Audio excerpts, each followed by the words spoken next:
Let us take a look at question 5 of the 2019 Wassce General Mathematics Theory past question.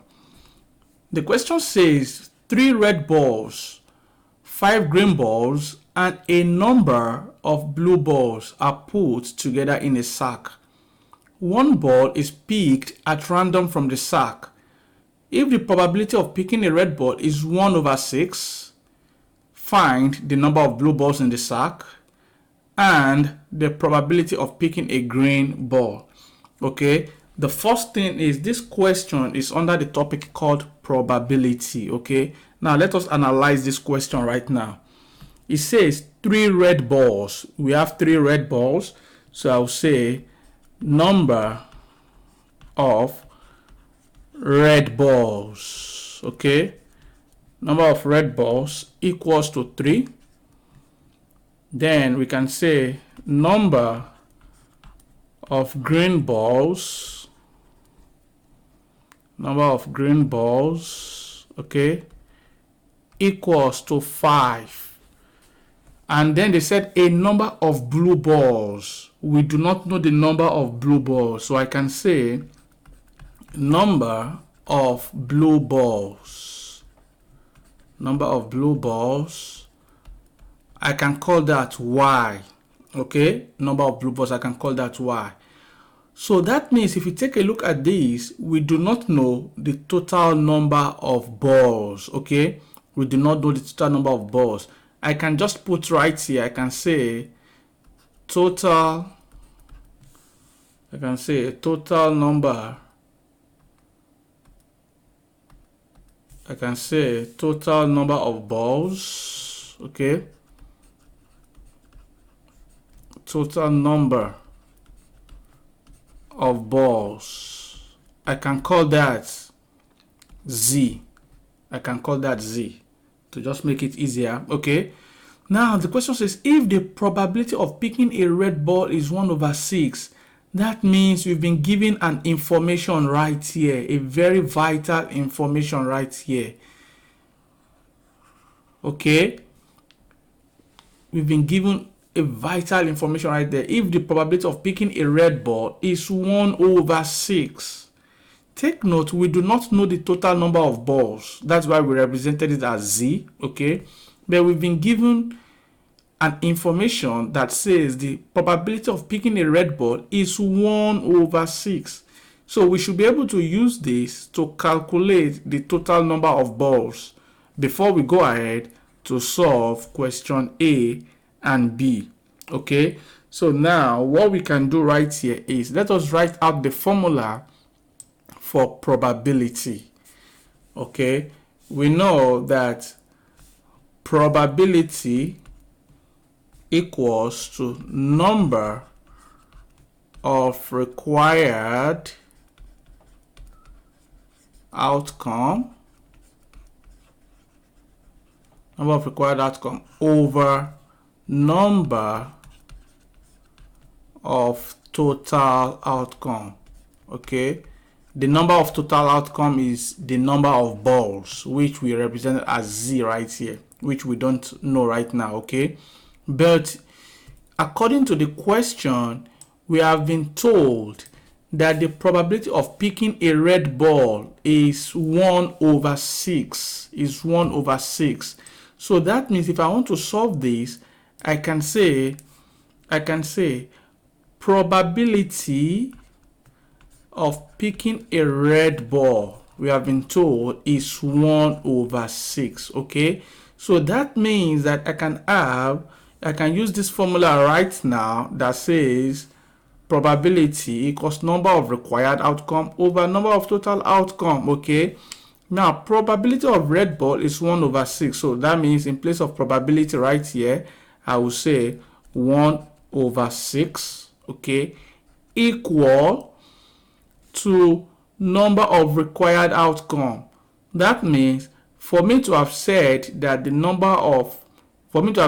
probability of red ball is 1/6, that means you would have considered the number of required outcome, the number of red balls that you have. Remember, they said one ball is picked at random from the sack, And what is the number of red balls?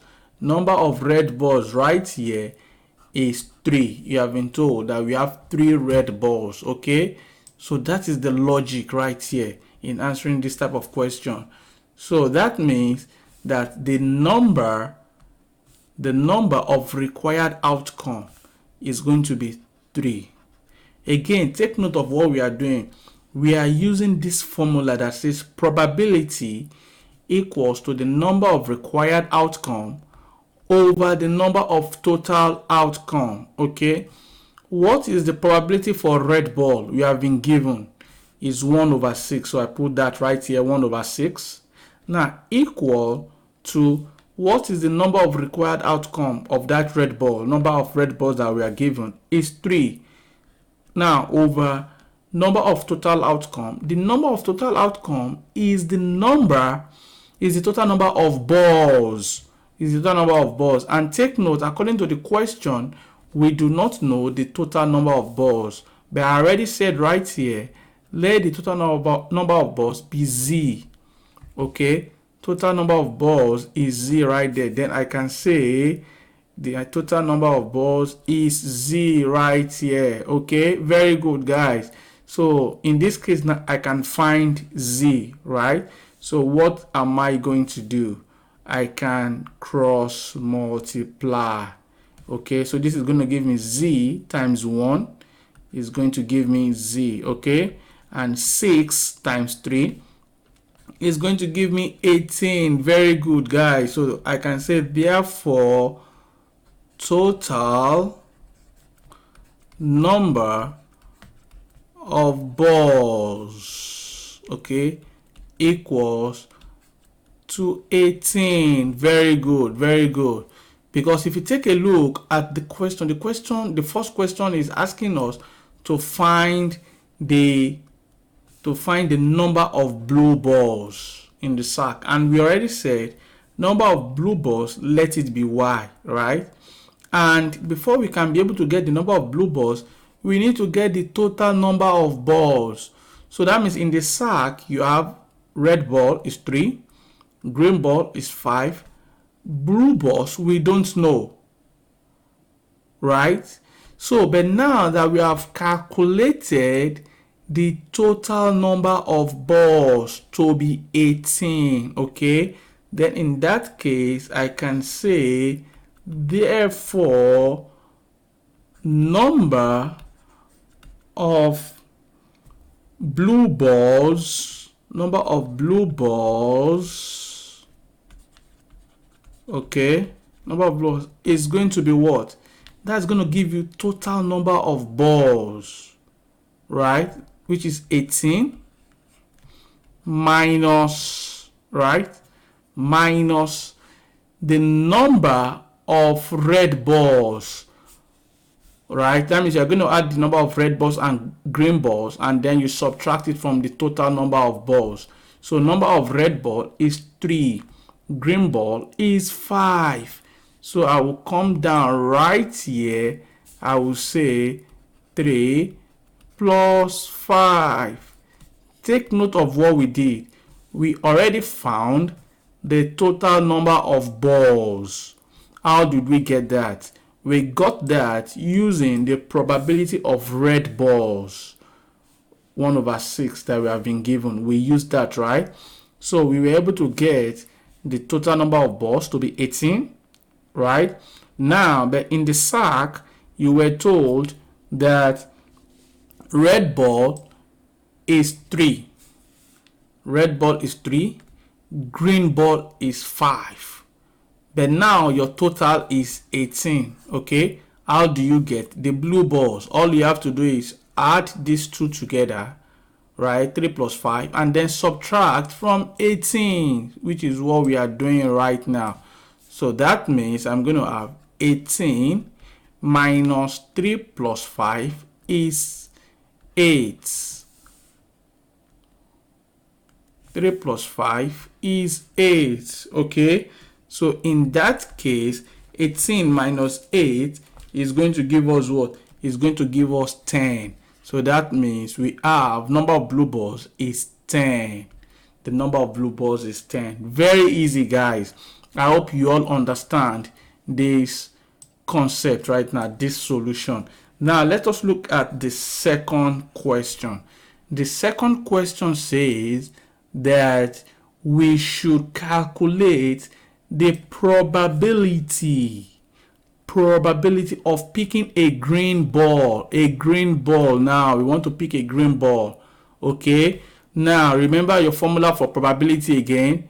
It is probability is number of required outcome, that's the number of the balls that you are talking about right here, over the total outcome, right? So because we are talking about green ball right here, we want to pick a green ball from that sack. Okay, so what is the probability of us picking a green ball, picking one green ball? How do you get that? Number of required outcome is going to be 5 because we have green balls. That means for me to be able to pick one green ball, it must be picked from those 5 green balls. Okay, so that means that the probability okay, of picking a green ball will be number of green balls okay, in the sack, okay, in the sack, over total number of balls. Okay, take note, probability is number of required outcomes. So this is the number of required outcome, this one right here, that's the number of green balls in the sack. Then total outcome, which is the total number of balls. Now everything is easy. What is the number of green ball? We have been given that in the question. We were told that the number of green ball is 5. Number of green ball is 5, right? 5 green balls. Okay, then I can come down here and say that I have 5 over, what is the total number of balls? Remember that we just calculated the total number of balls, which we call Z, and that was 18. Okay, so now the total number of balls is 18. We put that right there. So that tells us that the probability of picking a green ball is 5 over 18. Is what? Is 5 over 18. I hope you guys understand this solution. This is pretty easy. You were given the number of red balls, number of green balls, but you were not given the number of blue balls. But we were given an information that would help us to calculate the total number of balls, which is this information right here. So we used this to calculate the total number of balls. Then after that, we used that to calculate the number of blue balls, right? After which we were able to calculate the probability of picking a green ball. Okay, I hope you guys understand this solution. I will encourage you to go over it until you are able to understand what we have explained. Okay, all right guys, if you are new on this channel, please make sure you hit the subscribe button below and click on the bell to turn on your notification so you don't miss any of our videos. I would encourage you to please subscribe, because the more you guys subscribe to this channel, the more we are motivated even to make more videos for you guys, so you guys can succeed in your exam, because we want you all to succeed. All right guys, I'll see you in the next class. Bye.